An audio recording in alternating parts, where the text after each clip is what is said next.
Yo, what's up, guys? Welcome back. Welcome back to me. If you don't know who I am, I'm Big Gator, covering tennis, specifically hard courts and grass, not clay, this season. We will be doing it next season. I just had to learn how to properly bet on it and share it with you guys. I didn't want to learn along the way. I needed to sit back and do this off of my channel. But the little bit of things I've picked up on, I feel a bit well prepared for going into grass with you guys. So, without further ado, we're going to start getting into it. We have Dembosch. I think that's how you say it, the Dembosch Open, and then we have Stuttgart. So, we're going to get into that. But before we do, make sure you guys like and subscribe. Hop in the comments, say what's up. Long time no see. I'm back. Started a new job. Things are a little crazy as well, so I've lost a lot of free time. But I am back, making sure that we are getting videos for the grass leading into the hard courts for the rest of the year. We're back. I'm not going anywhere. And hold me to that, please. So, without further ado, let's get into Den Bosch first. I don't. If you guys have been to the channel before, you guys know I do not mess around with the first round in any tournament, because if you have the privilege of being able to see any of those matches, watch them and kind of get your own clue of who you think is there, and then put in the comments, let me know, because I'm not going to be able to see every match. But whoever you end up watching and whoever's winning or losing, you can kind of see who's trying to be there to the end and trying to make the most of this tournament before Wimbledon. So find a match or two to pick up on and watch, and then just see in those remaining first rounders who's there to be there for real. Yeah, I'm going to start talking about the second round. I was rooting for some folks today. My boy Lerner Tien. Yeah, I know I love that. This is a Lerner Tien lover channel, bro. If you don't love Tien, I don't know what to tell you. This is the new thing, okay? Anyway, he's been doing great. He got a lucky situation. He got in 2 tie breaks against Nishioka or something like that. Anyway, second tie break he won. Dude retired right after that, so he ended up winning the match. Thank goodness. I was not trying to have that go to a third set, because that was I want to watch the match. I couldn't watch it anywhere, but it looked like it was probably a tough one for him. So my subscriber to TV, to Tennis TV or whatever I have, didn't show that match, and I was pissed about it. But it is what it is.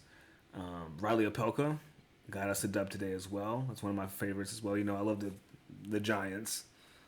I always root for the Giants, especially the American ones. So shout out to Opelka for getting a dub today as well. Alex Mickelson beat Gael Monfils. That was awesome. Shout out to him. I took Gail to give me a set, so thanks, Gail. Yeah, so with that, let's get into second round of Den Bosch, right? I think it's only 2 matches, so we're we're getting back into it slowly but surely, but I'm coming with the best I can for you guys. Believe it. Who do we have? We have Diallo and Thompson. Now, I actually got to watch a little bit of the Jordan Thompson match.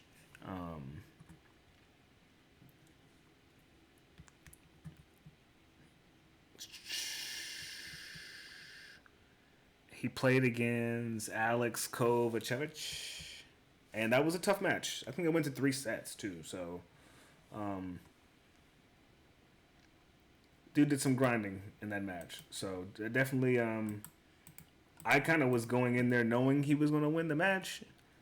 But Kovacevic is someone who's shown you in previous tournaments and earlier in the season that he will surprise people and then come out of nowhere and just start whooping ass. So he didn't do that this time around, but don't think that he won't be able to do that sometime down the line again. So be on the lookout for another Kova comeback.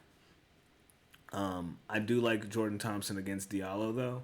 Going into their stats, Thompson's 8-8 this season. He's only played 1 match, which was against Kovacevic, and he won. But his career stats on grass is about a 58.9, so 59% win rate on grass, going about 69 and 48 losses. 69 wins, 48 losses. He went 12 and 6 in 2000. Wait, he went 12 and 5 in 2022, 12 and 6 in 2023, and then it kind of just played less. Yeah, he went 4 and 3 last year, and now he's 1 and 0. So he has a pretty positive win streak when playing. And then we have Diallo, who was so far 1 and 0, but he went 3 and 4 last year. That's 7 matches. Thomas had 7 matches as well last year, but that previous year and the year before that, he got pretty far. I would take the money line for Thompson here. If not, I would get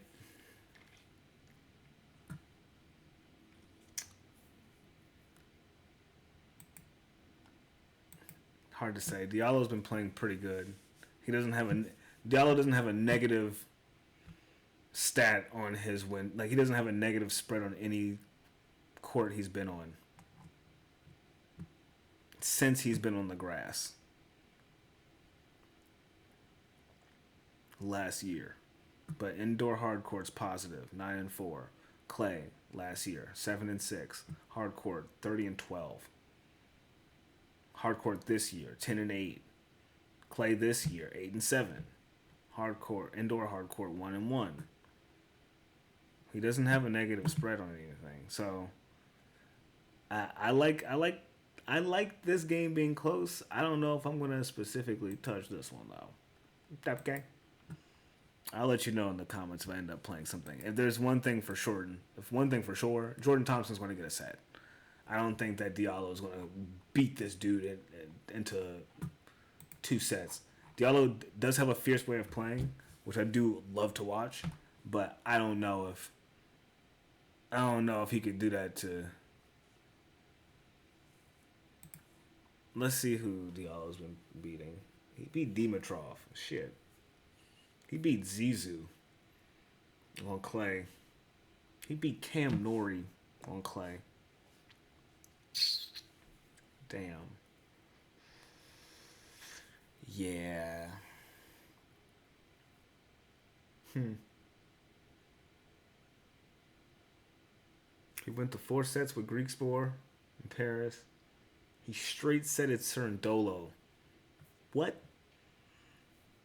Nah, bro. We might have to give Diallo the set. I kind of. What do you guys think? Put in the comments what you guys like more.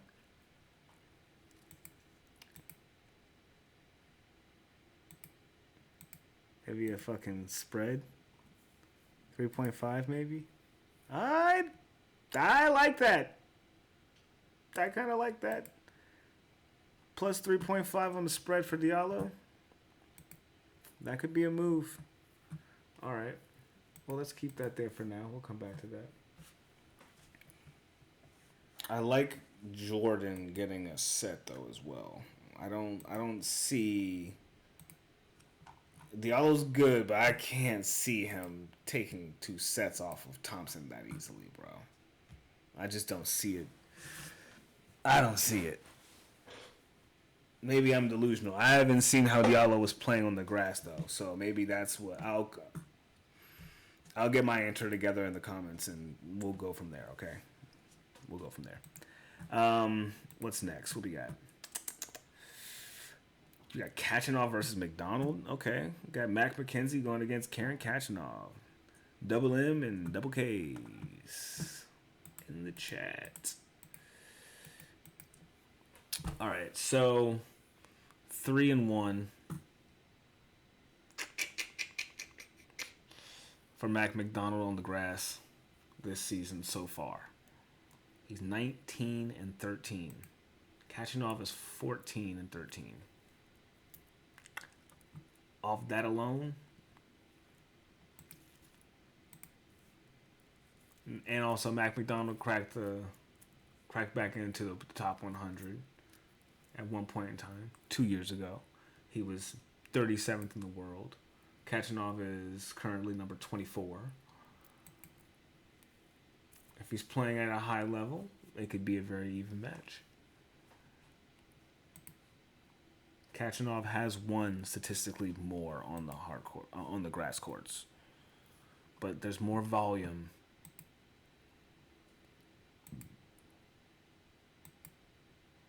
With McDonald, he has 11 more wins and also 12 more losses, but the experience, friends. Let's see how he's been Let's see how he's been playing in the past season. I know that's a bad sample to go with, but he went to 3 sets with Bellucci. Bellucci's a lefty that plays like a dog. Like he's hard. He's all over the place. Kind of hard. And then he lost to Opelka. Okay. Big server.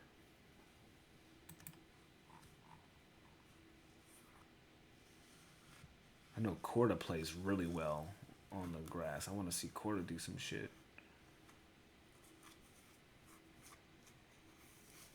Okay, Laszlo Jeda, he beat...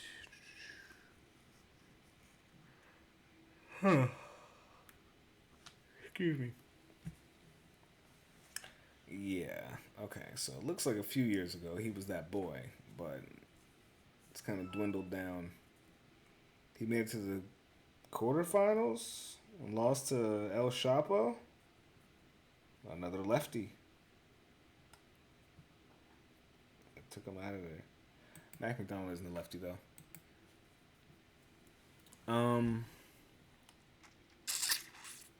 Form is at an 8.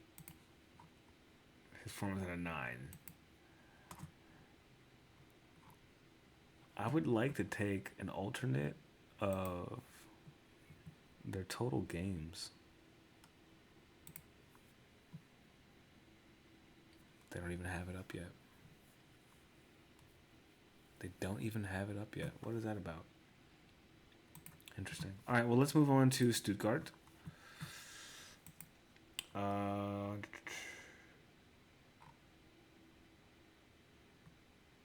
Marvelous. Got some sick matches coming up. This Jay Struff dude, this Jan Leonard Struff dude's been doing some interesting work out here in these streets. Let's see. Let's go with the first one. Rinderknech and Fucsovics.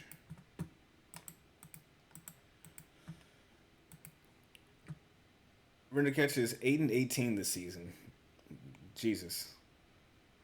1-8 on the hard, 5-8 on the clay, 1-2 on the indoor, 1-0 on the grass. There you go, my man.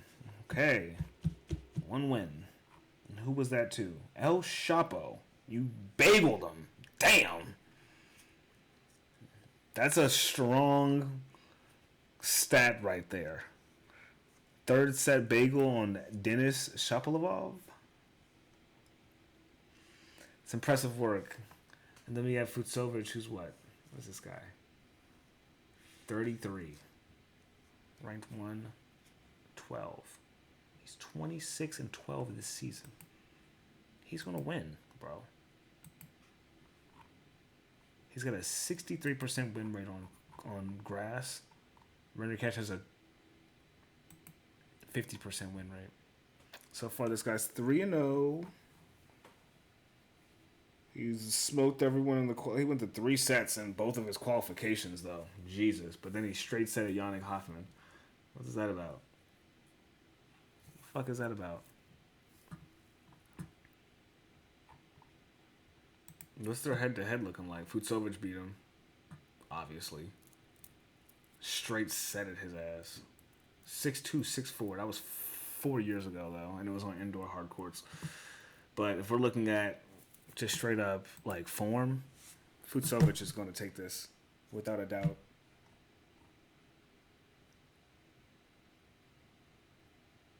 Even though, I don't know, man. And I say I don't know because the last few matches that he's been having to play, Rinderknech, they've been against some pretty, like, strong people. but they've been people whose games that are worth studying to beat. I don't know if he's studying Marton Fucsovics at this point in time. Yannick Sinner, yeah, I'm looking at film all week to figure out how to beat this guy, to see what he's gonna do to me. El Chapo as well, Hubie Hurkacz as well. I'm gonna look that shit up. I don't. The last few matches he's had are against super contenders. Not saying that Fucsovics isn't, but he's currently ranked 112. So I think that he's off of his radar a bit, and I can kind of see Fucsovics taking advantage of that, especially since he already statistically plays well on this court. I like Fucsovics money line for sure. That's like the main. That's the one for sure that you can take from me today is Fucsovics. And Jordan Thompson to get a set or the Diallo spread. I can't decide. So,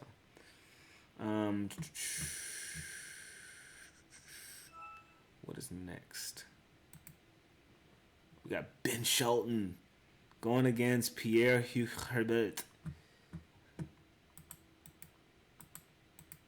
Okay. What's the head-to-head looking like? Have they played each other before? No, this is the first time. Pierre is 34.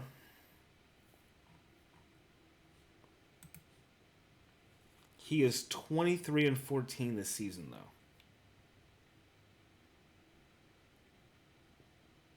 He's balling still, if you ask me. What is he playing in challengers, though? Yeah, he's doing challengers. He did a few challengers here and there. Yeah, the Sharborg Challenger he won back in March. Naples Challenger lost in the semis. Bordeaux Challenger lost to Gio Pericard in the second round. Lost to Carousel, our Brazilian mans. And qualification rounds of Geneva. Oh, unfortunate. Went to 2 tiebreaks with Fonseca. And Roland Garros. Okay. Oh, Damir Desir. Okay. He gave up. He retired. Is that why? All those tickets? I put together a ticket with like Lerner Tien, the Damir Desir dude, and somebody else, and like the whole ticket is like still up and it hasn't cashed out. But I think it's because all 3 of those matches had a retirement in them. So, this is why I didn't put a video about that stuff up until today, because a lot of this first round stuff is just so iffy. Anyway, Ben Shelton and Pierre. Let's look at the stats. Pierre's got a form of 8 right now. He's 3-0 on the grass. He went 3-3 last season, 3-3 the season before. That seems to be his trend. Then we got Ben Shelton, one of our favorites. He went 4-4 last year, which is a better record than our boy. And then 2-3 the year before that. He has a 46% win rate on grass.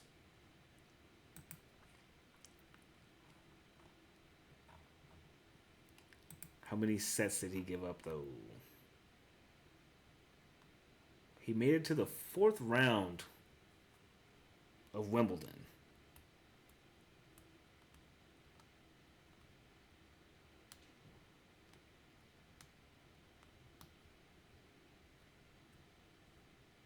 Lost in the 2nd round to James Duckworth of this tournament. It went to 3 sets. So do we take Pierre for a set? I think we do.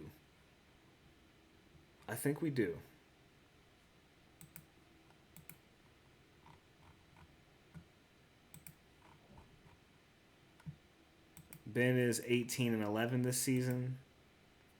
Pierre is 23-14. Like, Ben Shelton's on pace to having the same record as this guy right now. He's decent money to get a set off, I'm pretty sure, too. It shouldn't... Oh, yeah. Not bad.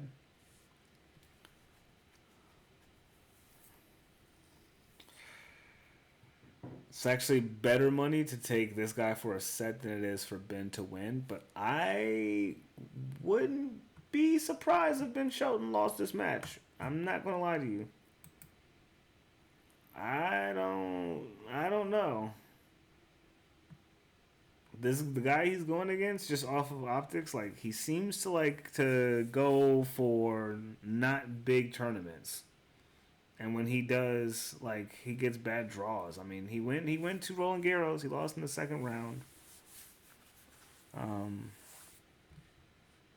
But up until that point, he participated in 5, 6 challengers this season.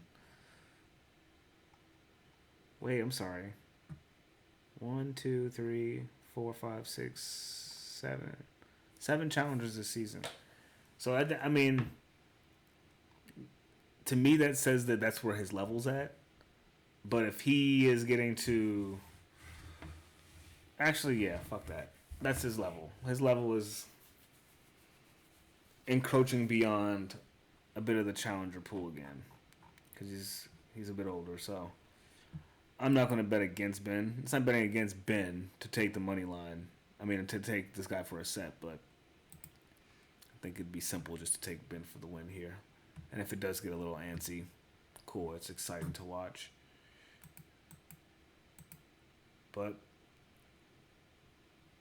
I think given the history that Ben Shelton has had in Wimbledon, that's irrelevant here, but I think his ability on grass should be able to transfer pretty well.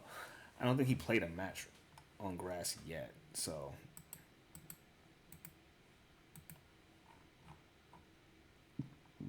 that's the only reason why I also like Pierre, because Pierre's had some practice on it already, right? He's had 3 whole matches. He's already pretty well adjusted, and what's his face? The Demir de Jure. That dude's got a pretty nasty serve on him. And he retired with 2 aces. This guy got some aces on him too. Let's see if Ben Shelton can. I like this guy for a set actually. Probably put up 2 different tickets. But yeah, I like this guy for a set. I like Pierre for a set. All right, what else we got? We only got 2 more, I believe. Quentin Halys and Taylor Fritz. Man, y'all know I love me some Taylor Fritz and Q Halys, but what has Taylor Fritz been? Is he okay? Is Taylor Fritz okay? Ever wanted to stay on vacation longer? Us too. Yeah, what's going on with our guy? It's a bit concerning. Anyway, 15-14 for Quentin Halys. That's his seasonal record so far. Going 1-0 on the grass with a 57.5 win rate on the grass. And then we have Taylor Fritz going 17-10 this season. No grass games. We went 10-2 last season though. That's strong. We love that. Quentin Halys went 5-1. Which means that he played in probably 1 tournament and then lost. So what was that? He made it to the 3rd round of Wimbledon.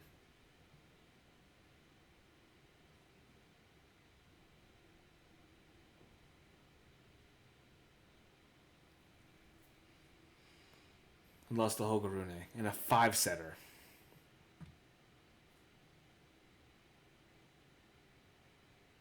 He won the first and the 3rd set. No, he won the first 2 sets and lost the next 3. Damn, that sucks.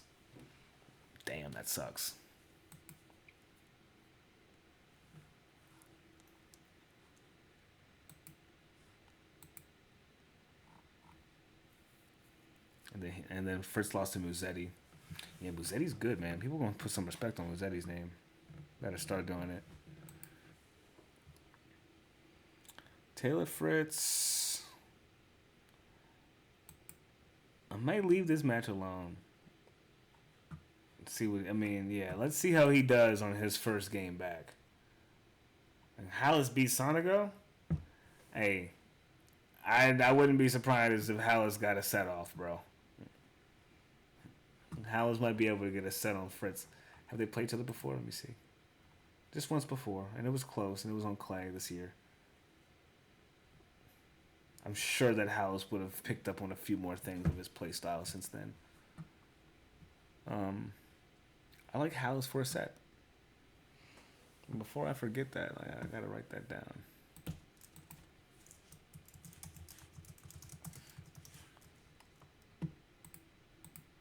Cool. And last but not least, we have Struff and Lehecka.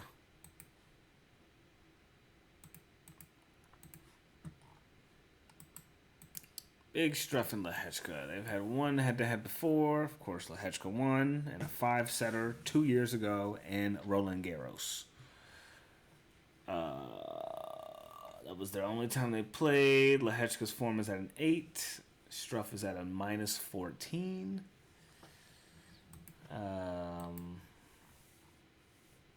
He had a really interesting, good match against Arnoldi, but yeah, he's been in a bit of a stinker, losing a lot of matches. I don't see him beating Yuri Lehecka. He's got a 45% win rate. Yuri Lehecka, even though he's only played 14 matches, has a 50% win rate, and I'm going to go with that. Struff is 5-15 this season. Lehecka is 19-11. Okay, it's pretty simple stuff there. So if we're looking at everything we got, that's some pretty decent tickets. If you wanted to make 2 tickets, like I'll put it in the comments. That's what I'll do. Okay. So don't forget, guys, like and subscribe to the channel. Thank you guys for coming back, checking in on your boy, getting some tennis bets in. This is a long video. I know there was only but like 8 matches, but I wanted to catch up, get you guys caught up, see what's going on with me, and then I'm back. We're going to be covering more tennis all the time, grass, and then hard courts next. As you know, I love you all.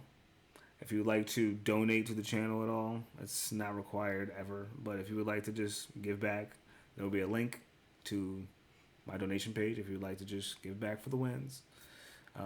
This channel is free, and the picks are free as well. A lot of people charge for stuff like that, so I don't feel the need for it. If you guys value my opinion, that's all I really care about. So that's what I'm in it for. I love you all. I'll be back tomorrow, most likely. I will be back tomorrow with another video. Let me know what you guys are playing in the comments, okay? Don't just play my stuff. Let me know what you guys play as well. I'll catch you guys in the next one. Big Gator, over and out.